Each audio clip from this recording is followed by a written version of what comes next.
welcome back to the UXR Minds podcast. Before we begin, if you are a new listener or a regular listener, doesn't matter, continue to share, like, and get this podcast out to as many new UXers as possible.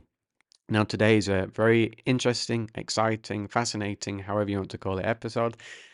Someone that I really, really wanted to get on, and I know I said that a lot, but she was someone that I was following and didn't think I'd be able to get her on. But when she did get back in touch with me, I was super excited to record this one. This is Kate Moran, the VP of Research and Content at the Nielsen Norman Group. Now, she's really incredible. I really enjoyed speaking with her and also learning a few things myself. And it might give you a bit of inspiration to you listeners, because you might find yourself in the situation that you find yourself in now might be very similar to how Kate found herself in many years ago. So I'm looking forward to sharing this podcast with you all and following her journey into UX and also discussing the current state of UX research. So sit back, enjoy, and let's get into this episode.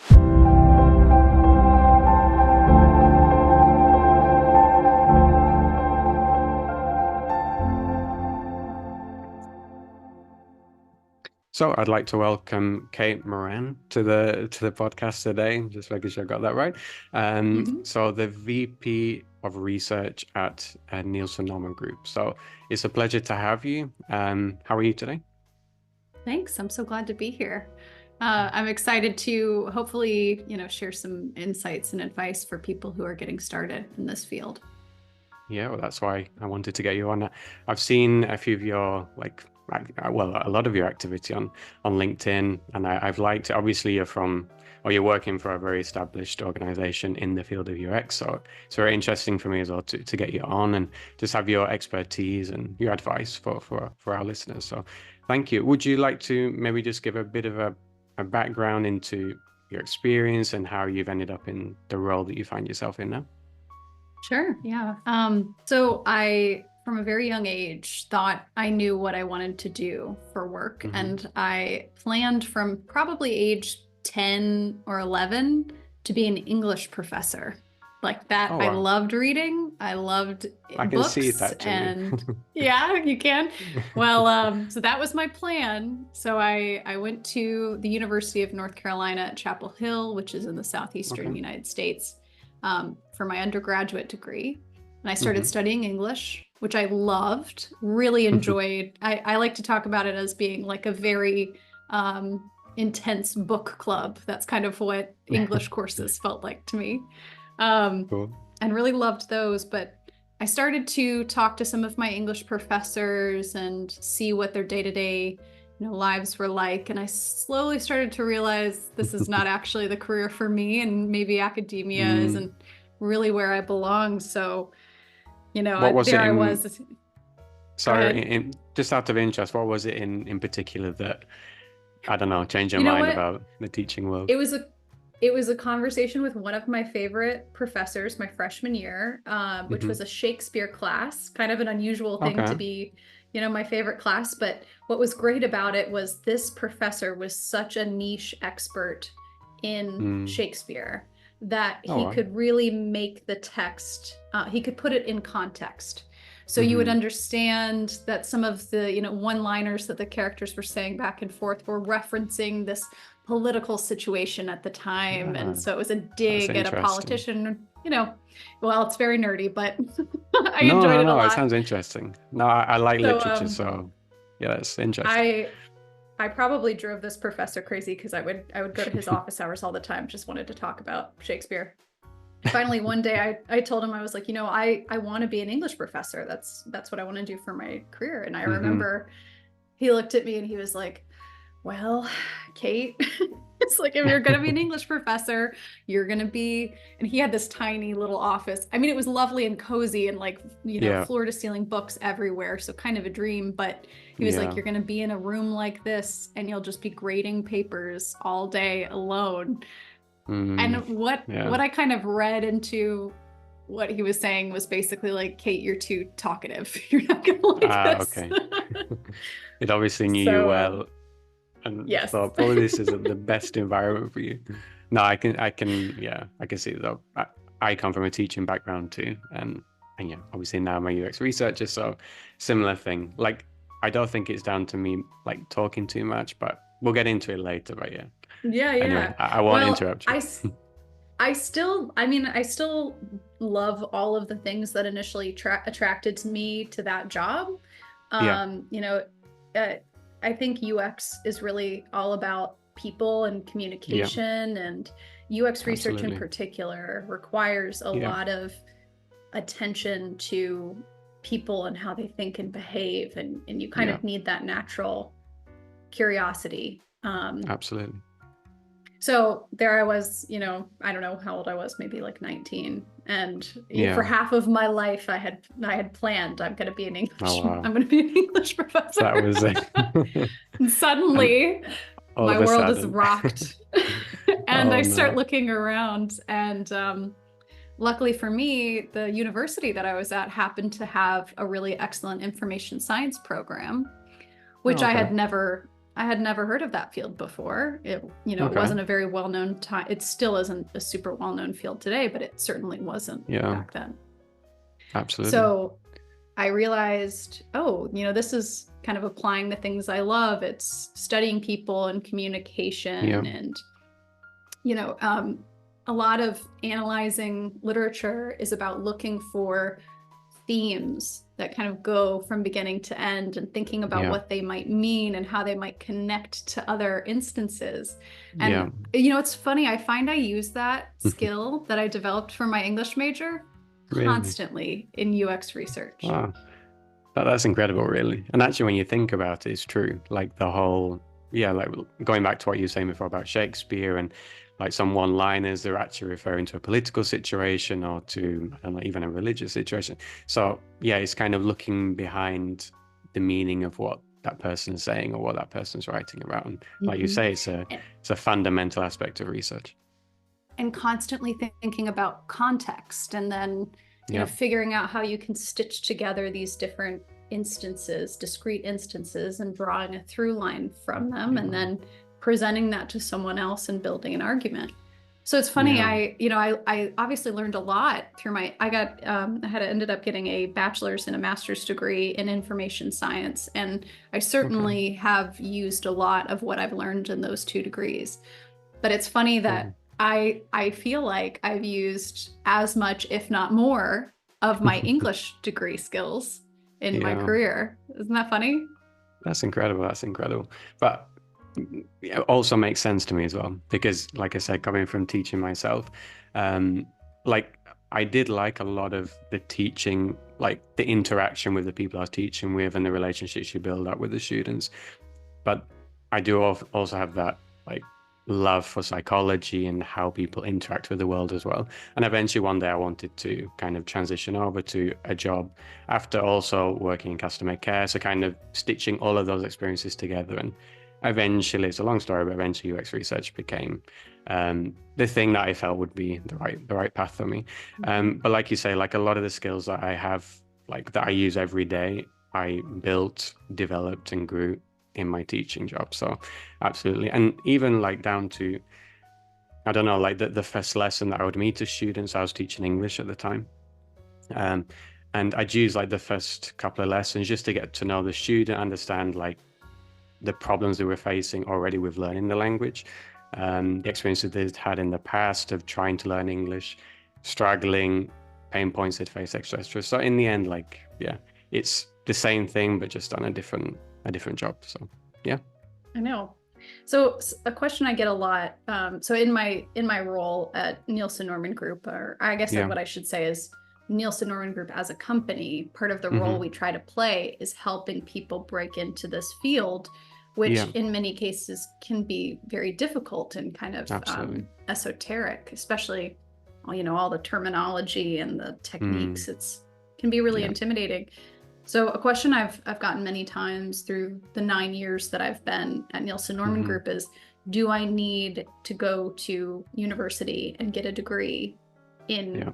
UX or some adjacent field? And it's funny, as somebody who has 2 degrees in a human computer interaction field, personally, I would say no. In terms of Yeah. actually doing the job, I don't Yeah, find that it's necessary. Now, that doesn't mean that, for everyone listening, it doesn't mean that you won't need a degree in a related field to land that sure. first job, unfortunately. And it depends very much on what kind of role you're looking for and Yeah. what kind of company you want to work for. Yeah, absolutely. Yeah. I don't have a degree in this field, so I'm talking from the other Exactly. There side. you go. So we're Yeah, both sat here in obviously different roles, but in the same field. So yeah, I can attest to the fact that it's not necessary, but like you say, it does depend on the type of company you want to apply for. The company I'm working for is a startup. I'm the sole UX researcher there, and it wasn't exactly. one of the requisites that they needed. They So were that's more what I, focused on what I'd done so far. So yeah, sorry, go right. on. Startups and agencies tend to Yeah, be that way. They tend to be much more willing to accept someone, doesn't matter what your educational background is, as long as you yeah, can show you've done the work, you have a portfolio, or yeah, if you seem to exactly. be like a natural talent. Yeah, On the other hand, so I actually got my first job in this field about, about 13 years ago. um, oh wow. and I started at IBM, Ah, massive okay, I company. noticed. Yeah, At the time we had 400, IBM had 400,000 employees, I believe. wow, I have no idea how that's changed since I was that's right. there.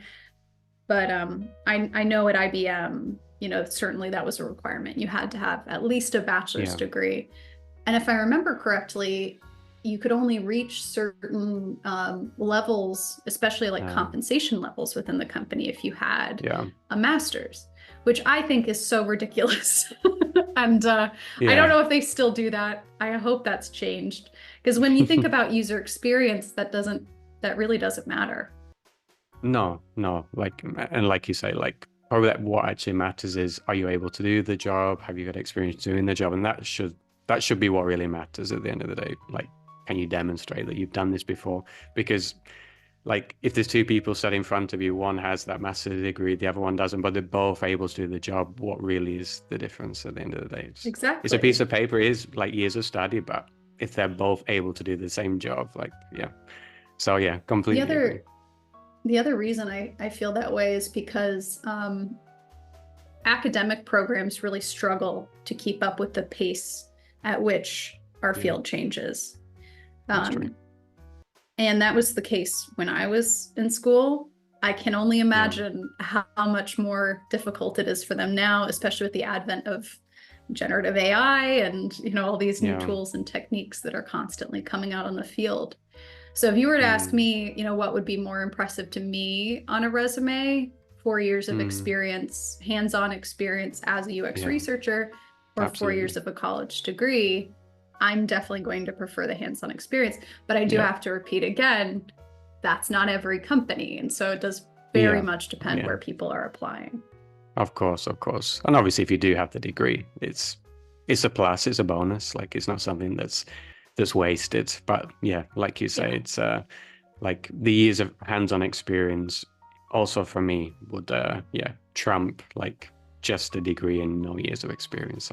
So yeah. And just out of interest, like when you were at IBM, that was your first role. Was it in research like directly or was it an Nope. adjacent? No, So go I ahead. I guess now that I'm thinking about it, looking back, this is kind of a theme in my life. I'm very decisive. So I was 10 years old, decided I'm going to be an English professor. Obviously got thrown off course, but then as soon as I learned about human computer interaction and user experience, I was like, that is the thing. So I guess, how old did I say I was? Maybe 19. At 19, that yeah. point I switched. I was like, no, I'm not going to do that. I'm going to do UX. But the challenge, as probably a lot of people listening to this podcast know, is it's really, really hard to get that first user experience job. Yeah, yeah, And that's because people are looking for that experience. They want to see that you have a yeah, couple of years. yeah. So it's really hard to get that first role. And I recognize that. So I started off in content because I had that English Hmm. degree. So I was Yeah, able to get a content role. And then from there, I taught myself front end development so that I could move okay. into being a developer, just like slowly inching closer to the you know. Like And then I getting shadowed close. them and I was able to run some quick and dirty research studies on my own. Okay. I also, and this is something in most cases I recommend to people, I was very upfront with my manager about my goals. I was very upfront with him Yeah. saying, like, look, I'll do content now, or write you JavaScript now, but I'm trying to move over there and do Yeah, beware. UX. I won't be here forever. Um, so I probably drove him crazy because I kept being like, let me do a study, let me do a study. Because also I noticed that the department I worked in was not doing enough user research. We Right. were just guessing and building things, which, there's a lot of issues with that approach. Yeah. Unfortunately, many companies and teams today still don't realize that, but that's how it Mm, is. yeah. So Well, my that's first actually ever, go ahead. no, no. Just wanted to like hone in on that point. Like, Yeah. it's a good point for people listening as well. Like, if you are in a role that is not necessarily maybe the job that you really want to do, you want to transition to UX or research, but if you see opportunities within your job, like you were doing, like Yes. asking your manager, like, can I do a study? Can I do that? Or you notice that the best practices aren't the best practices, best practices, um, and you can be the advocate for that. You can, oh, we need to look into that, or why are we building it that way? We're making a lot of assumptions here. Can I go and like validate those, or obviously go and do some research on that? So Yep. yeah, that's kind of like the back doorway to enter into the UX field, and eventually, Hmm. like you say, get closer to the actual job you want to do. So yeah, so it's a nice And if point. you don't have that title, it's okay as long as you still Yeah, have a study you can talk about or something you can point exactly. to, in your Yeah. portfolio. So the first usability test I ever ran, we were working on this website that the target audience was actually coincidentally professors. Um, Yeah. Okay. that was the target audience, and we weren't doing any kind of user research. So I was like, let me do I'll do it. just very small 5-person usability test. And my manager was like, oh, fine, Kate, you can do a usability test. But he was like, but you don't have any budget for this. We have no Oh, money for this whatsoever. So we cannot give you any the compensation or like thank you gift to offer to these professors. okay. All you have is this box of leftover extra large t-shirts from some other unrelated marketing campaign. So Work try with try that. to work with that. Yeah. So I had to Thrown hustle. It in was the deep end. yeah, but it was a great learning experience. I had Yeah. to think on my feet and get creative about how to recruit, and really had to pitch these professors Yeah. and say, you'll help me out in this way, and I'm trying to move into this career, and and also one thing I learned in that first study that has been incredibly helpful in UX research Yeah. for me ever since is the Mm, importance of convenience when you're trying yeah. to entice someone to participate. Oh yeah, The absolutely. easier we can make it for them, the more Yeah. likely they are to say yes. So I told these Yeah. professors, you tell me when you have time, you tell me where you're going to Yeah. be. This was back in the days where running remote research was possible, but it wasn't very Yeah. reliable. It wasn't very pleasant. So Mm. I just traveled to wherever these professors were in the local Wow. area. I was running research in a coffee shop, Real which is not research. ideal. Yeah, No. not ideal, but hey, you know what? It got the job done, and I had that in Exactly. my portfolio. Out of curiosity, 'cause like you say, like obviously when you started out, research in person was more of the go-to kind of style of research. Now that remote research has become like, I would say, like the more like the go-to method now, especially now with like remote teams and teams that are spread out Mhm. all over the world, like where I work now. Which do you prefer? Do you prefer like the in-person, more hands-on physical research, or is it the same for you? Is it? Yeah. There's pros and cons. I am a big fan of remote research. I actually Okay. created our course that we have at Nielsen Norman Group on Oh, wow. conducting remote research. That's one of my favorite. Even though I'm now a vice president at Nielsen Norman Group, I Mm. still do teach occasionally, and that's one of my Hmm. favorite courses to teach. Okay. Um, because I just get to nerd out about like different ways to set up the study and different types of Yeah. tools. And remote research is tricky. It's in Mm. particular very hard to build rapport. So Yeah. I would Yep. say it's not so ideal for something like interviews, although it can work. I Yeah. do think it's actually really great for a lot of types of usability testing. Um, Yeah.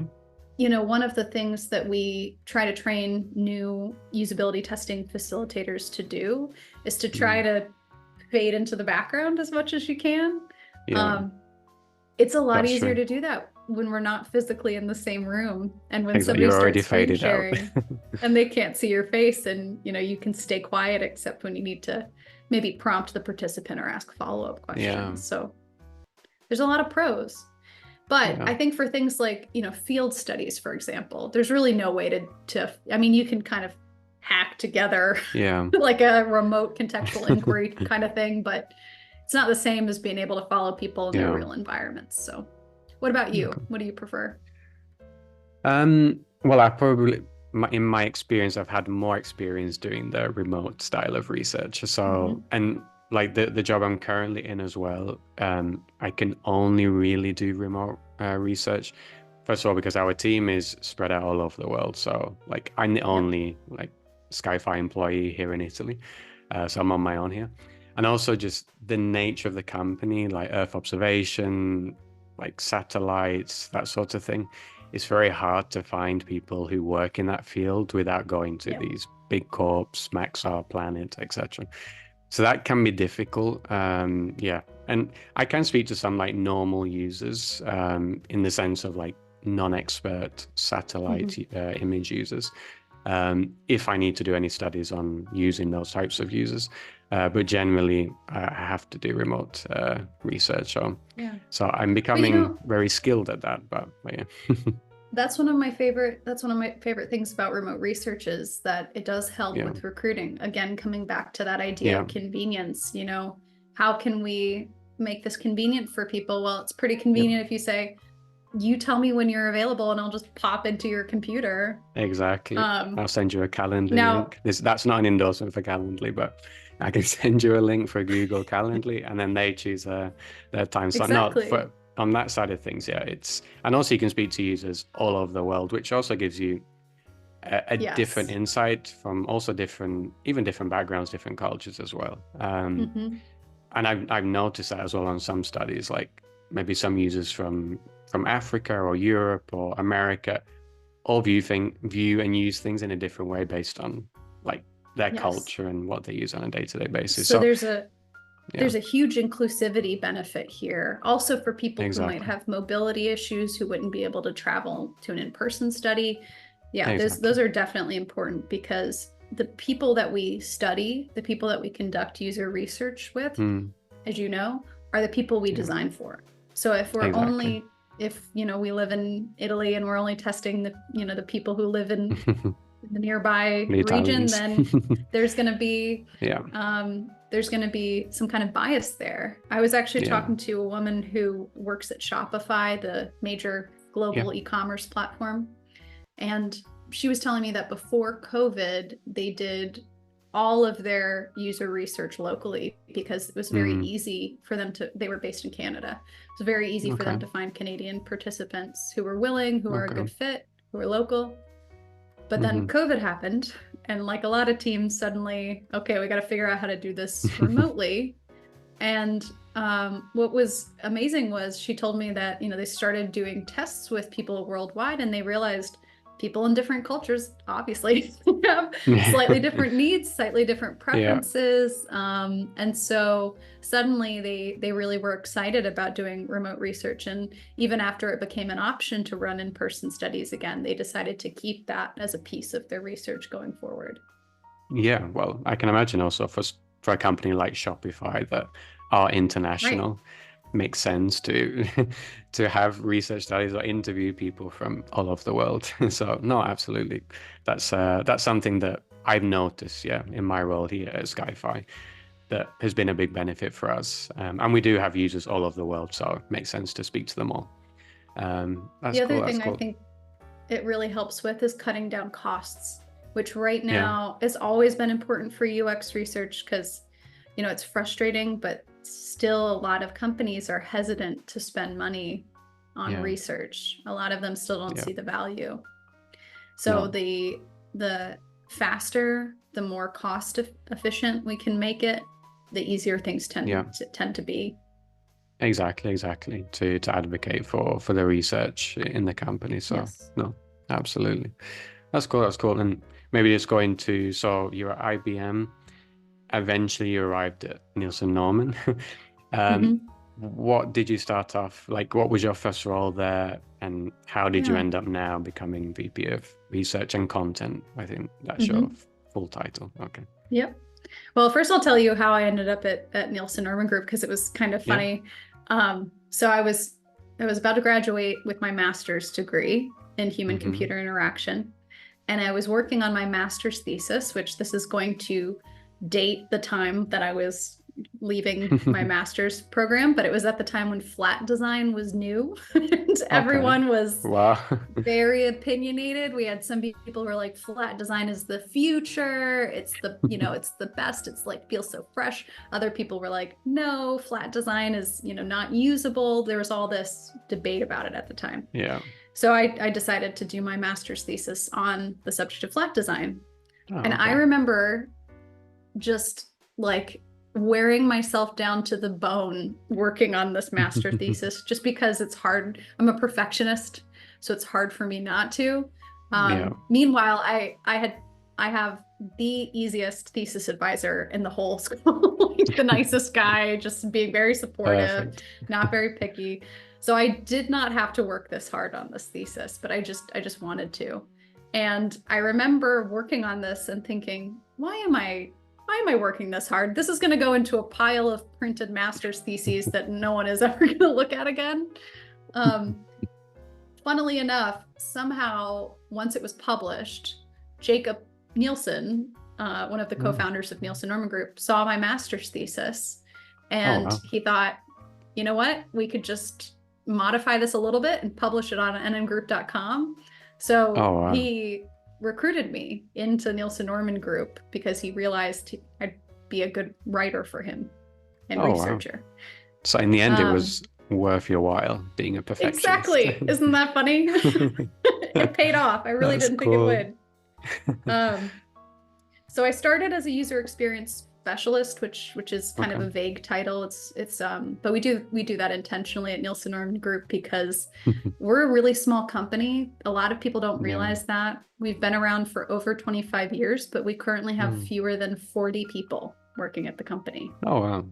So it's got that kind of large startup vibe still, I Yes. So imagine. like, That's cool. despite being a very established company, we Yeah. are kind of startup-like. And so Mm. we all wear a lot of different hats. We all do a lot of different jobs. So we're, for the Nice. most part, I mean, it depends a little bit on the individual, but most of us are doing some form of research. Most of us Okay. are writing articles. Many or most of us are teaching courses and creating Mm. courses. That's another thing people don't realize. Sometimes, a few times in the past, I've had people say like, "Oh, you're teaching this course. Who created it?" Or like, "Whose material is this?" And I'm like, "It's my Mm. material. I I'm created teaching this. my I own did the stuff. research. I'm not an actress. Like, this is mine." No, it's nice to have that authority, though. Yes, it certainly makes like answering questions and speaking to the material that we Absolutely. teach much easier. So, Yeah. what else do we do? Oh, we're a consultancy. So we consult with clients. We work with client teams in a variety Cool. of different industries, which is really fun because we get this nice like bird's eye view of user experience Yeah. where we can kind of see how things are being done across industries and across teams. Yeah. Um, and we try to, as much as possible, keep our finger on the pulse of UX and see how it's changing and evolving. Mm-hmm. And we try to provide advice that's grounded and Mm. practical. Yeah. Um, and in that pursuit, we do kind of veer towards being a little bit more conservative in our Mm. recommendations. Yeah. We're not usually the company that's going to rush after the latest trend like flat No. design at the time, but we're going to slow down a little bit, really Yeah. test it, and then make recommendations that are based in research. Yeah. But I think that's why Nielsen Norman Group is respected as a the voice in UX because of that approach. Because there are, Mm. even in my a lot shorter time than you've been in the field, like I've already seen like so many different trends that pop off, or like buzzwords that just pick up speed Yes. generally through social media. And it can be very easy to see those, and everyone starts talking about, and everyone starts using it, and to get kind of whipped up in that like frenzy of, oh, this is the latest thing to do, Mhm. so I need to incorporate it into what I do, or it must be gospel. I see it all over the place, but that's not always the case. So yeah, Mhm. being Yeah. conservative is always the best approach. And we're seeing that more than ever right now with the Yeah, advent of generative AI, and yeah, so many product teams rushing to put it into their yeah, products. And in some cases, I think it's great and it's justified, and it really yeah, is changing the world in many ways. But on the other hand, it's also at the same time overhyped in many ways, yeah, and yeah. there's kind of Uh, another gold rush like we just saw with cryptocurrency. Yeah, exactly. I always arrive late to those profitable gold rushes. Um, but with AI, just going to AI now, like with AI, like my opinion on it is that it's good for, I don't know, if you're analyzing research, it's good for speeding up certain processes that otherwise would take just days to go through interview Totally. scripts. And for that sort of thing, it's good.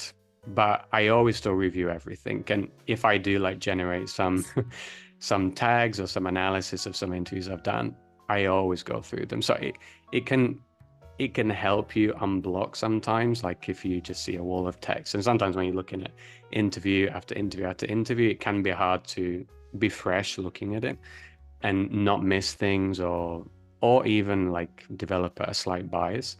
So that can help with that. But yeah, like relying too much on AI like is not for me. And if it ever Mm-mm. does get to a I stage where you can do, then I'll look into it. But at the moment, I don't like to rely too much on it.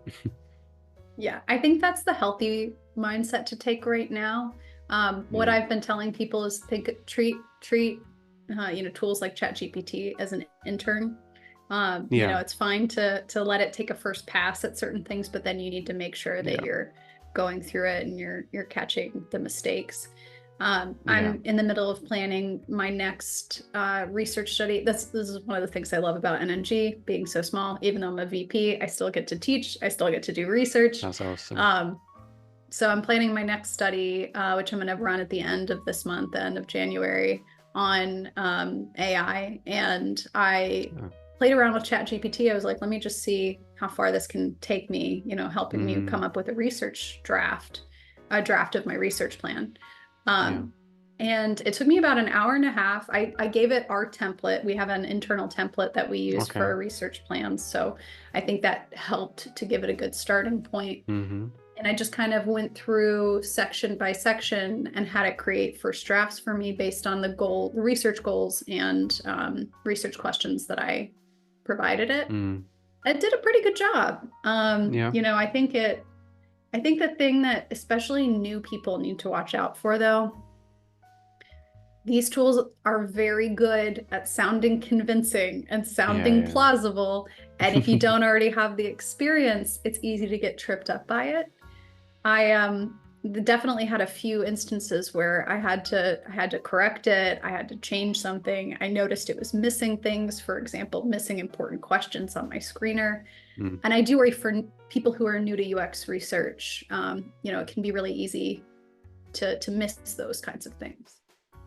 Yeah, absolutely. Like that's something that I've noticed as well. Like it's good for creating a basic outline of a research draft, or like a script or something.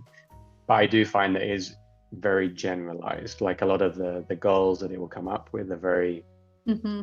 broad, so they're not maybe very specific to you. Even if you do put in like, I don't know, a very specific prompt, it is still very Yes. generalized, and it's like it kind of fluffs it up with researchy type words. So yeah, like And the it's thing is, useful like, for, yeah, yeah, ChatGPT, for example, it's a model that's absorbed pretty much everything on the internet. And there is a lot of yeah, really great UX research advice out there on the internet.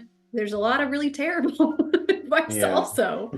Um, And especially with something as kind of abstract as user experience is, it's all context, it's all Yeah. nuance.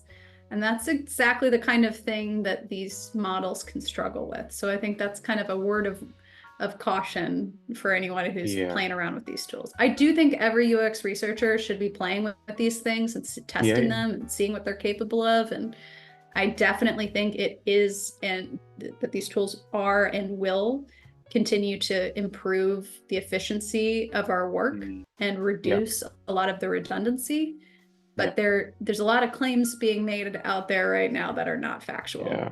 No, absolutely. Absolutely. I completely agree. Okay. So maybe just moving towards listeners that are, I don't know, maybe they're at the crossroads that you were at back in the day when, I don't know, your dreams fell down and you no longer want to be a teacher anymore.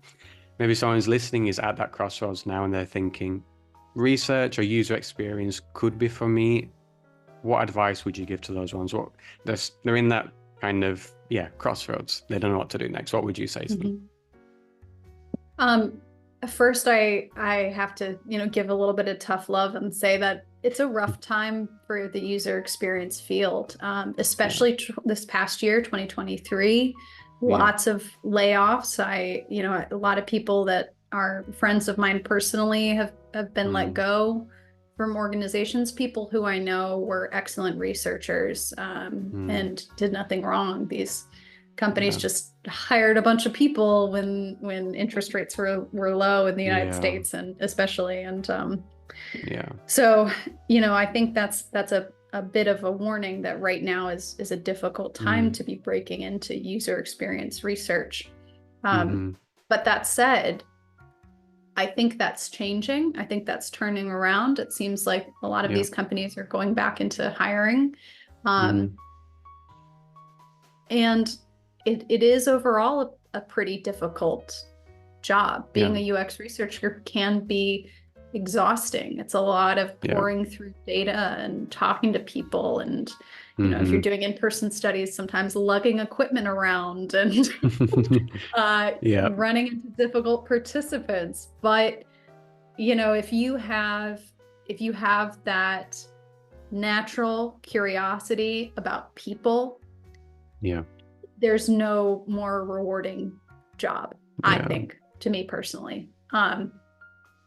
That feeling that you get when you find that insight, that nugget, and kind of Mm. clicks into place, and you realize this is what these people need, Yeah. or this is going to get us towards a solution that's going to make people's lives easier, make their Yeah. work more pleasant. It's so rewarding. It's so much Yeah. fun. I agree. So for people who are starting out, who have decided, yes, I'm going to get into UX research, I'd recommend being flexible. Okay. I gave from my personal experience, I started off in content and then development. Yeah.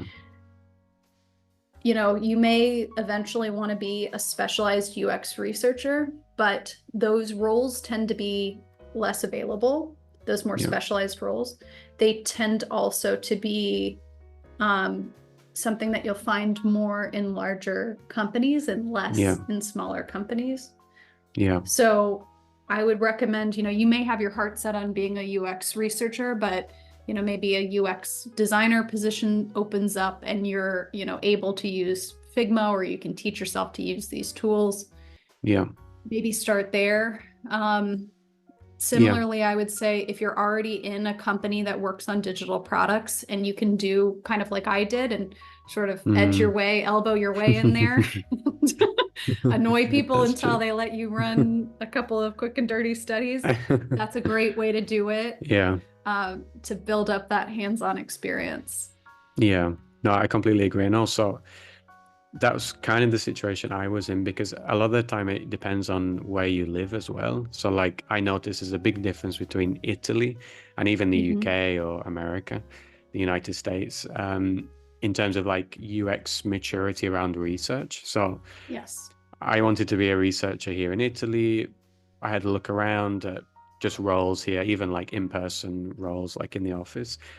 And a lot of the feedback I got was like, we like your work, we love what you do, but we're looking more for a generalist, so someone who does UX Hmm. design, UI, and could potentially do research as well. And that was the case in a lot of roles here. Maybe for larger international companies. So I had a few interviews with a few companies here that were international. They had UX research specific roles. I found just speaking to Italians here that that was the case here. Whereas in the UK, I saw a lot more open roles in like specialized UX research positions, even in small organizations. So yeah, I think it depends on Yep. where you're from. That's why you need to just check out the roles that are advertised around you, and then you can kind of make a decision Mhm. on whether to, Another thing, yeah, no one problem. thing I forgot to mention earlier, part of my journey into user experience, I was briefly in a UX apprenticeship. So Okay. kind of similar to an internship, but Mm, the expectation was that I would be able to, tackle a little bit more complex work, work a little bit more okay.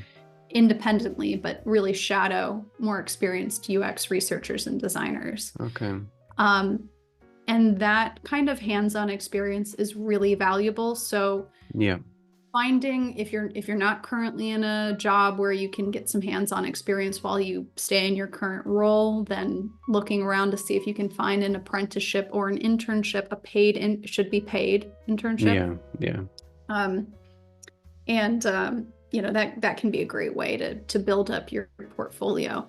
Another thing Yeah. that people can do is look around for other opportunities that are maybe not necessarily paid, but Yeah. are opportunities to build up your portfolio. So Yeah. for example, a friend of mine from my master's degree program also wanted to be a UX researcher. He was facing the same problem I did, which is very hard to get your foot in the door. Mm. He ended up landing a job at a design agency because he was very annoyed by the gas station pump near his house. So the Oh, gas okay. station near his house, the petrol station, um, Hmm. had a very bad design. So he went there. He took some photos. He just asked people a couple of questions. I think he had cleared this with the gas station Yeah, I was attendants. gonna say like the gas station guy, like what You on do earth is need happening? Yes, you need permission for that kind of thing. But so he basically ran his own small scale free study. He analyzed his findings. He created a bunch of design deliverables and he redesigned those pumps and came up with Mm, recommendations. So that wasn't a client, that wasn't paid. He didn't do anything with the yeah, findings or the deliverables other than build up his portfolio. But that's what got him into a design agency and kicked off his yeah, career. exactly. And it's also a real project because sometimes like people, even me at the time as well, like you can be so desperate to have something Yeah. to show in your portfolio that you just I did it, and then obviously through advice from various mentors, moved away from it. But sometimes you end up just focusing on, I don't know, redesigning Spotify or Ryanair or something like that, like a Yes. common platform or tool, which on the face of it might seem interesting, and people might say, oh, like Spotify, let's see what this guy's redesigned. But it's just creating work for the sake of creating something and kind of almost inventing a problem to fix. So yeah, like you say, like Mhm. if you come across something in your day-to-day life that just really annoys you, how it's been designed or created, yeah, whip up a design, like even if it's a bit rough around the edges, but it's showing that creativity as well, which I Mhm. think some employers will be interested in seeing. Yeah, that's another thing. A lot of new UX researchers I find are really anxious about how their portfolio looks, and Yeah, they think they have to I was. make it look as pretty as a visual designer's portfolio. Yeah, That's not what you're being hired for unless you're going for yeah, one of those generalist roles where you do yeah, need design skills. yeah, But if you're being hired for a UX researcher specialist role, what people need to see is your instincts, mm, how you run the research, how you think about the research. Something I always like to see as well when I'm looking, whenever we're hiring at Nielsen Norman Group and I'm looking at portfolios, is rationale and also what was learned. So if you encountered yeah, a problem during that study, what did you take away from that? What have you learned Yeah. that you'll do next time? Like I ran that study with my t-shirts and, I learned That's a that problem. offering convenience for my participants is really important. And I'm going to Yeah. carry that forward. So showing that you are curious and you're also reflecting on your own process and you're Yeah. reflecting on your own abilities. Those Yeah. are really strong signals that you'll do well as a UX researcher. Yeah. Yeah. No, it's a really good point. And also, like, it's probably cliche, but you're always going to be improving in your processes. And I do it every day. Like, I do a certain type of process, research study, and I notice loads of things I could have done better. And the next time I learn Yeah. from that and I do it differently, and then I see the results are even better. It doesn't stop. Like, I imagine also like, you'll find things that you know, so yeah, maybe I'll do it a bit differently that next time to see if I get a different result. And if they see that curiosity and willingness to identify things that could be improved or just takeaways, rather than becoming like stagnant in your process and expecting the process to be perfect and fluid first time around and it will always be the same and always getting the same results, then yeah, it's a bit of a red flag. Yep, definitely. Yeah. Cool. Cool. Any just kind of final tips or advice before we do end this recording that you would like to share? So I do have to leave everyone with a plug. I would be remiss if I did not Of promote course. Nielsen I'll Norman let you Group. do it. Yeah. So for anybody listening who, you're looking at all of these resources that are available on the web, some of them are great advice, some of them are questionable, and it's really hard to discern that when you're new.